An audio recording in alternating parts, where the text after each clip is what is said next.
میں یہ عرض کرنا چاہتا ہوں، جو سوال ابھی آپ دبے لفظوں میں کہہ رہے تھے کہ نواز شریف کب آئے گا،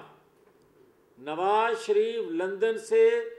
8 گھنٹے دور تھا پاکستان سے، اب 2.5 گھنٹے کی مسافت پہ ہے نواز شریف، اور نواز شریف پر صرف 23 کروڑ عوام کا اعتماد اس لیے نہیں ہے کہ اس کا ماضی 3 دفعہ کا ماضی حکومت کا ماضی کرنے کا اس کا گواہ ہے کہ وہ جب جب آیا پاکستان میں خوشحالی لے کر آیا، جب جب آیا پاکستان کی معیشت کو سنبھالا دیا، پاکستان کے اندر ڈیولپمنٹ آئی، مگر پی ٹی آئی کے ابھی تو دور کی سزا باقی ہے، اس کے نقصانات جو پاکستان کو ہوئے اس کی صرف ایک ایگزامپل دینے لگا ہوں کہ پی آئی اے جو دنیا میں بین ہو گیا اس سے 67 ارب سالانہ کا نقصان ہوا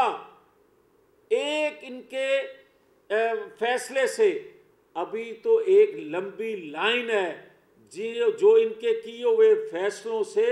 پاکستان کو نقصان پہنچا۔ تو نواز شریف سے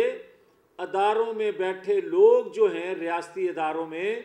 آج 23 کروڑ عوام کے ساتھ وہ بھی متفق ہیں کہ اس بھنور سے نواز شریف کا فہم و فراست، اس کا تجربہ، اس کا دنیا میں ایک جو اعتماد کا رشتہ ہے، ایک انویسٹر کے ساتھ اعتماد کا رشتہ ہے، اس کے آنے سے ہی وہ اعتماد بحال ہو سکتا ہے۔ لہٰذا قوم کے ساتھ اب اداروں میں بیٹھے لوگ بھی یہ اقرار کرنے پر مجبور، عوام کو دیکھتے ہوئے، حالات کو دیکھتے ہوئے مان رہے ہیں کہ نواز شریف کے بغیر پاکستان چلنا مشکل سے مشکل تر ہوتا جا رہا ہے۔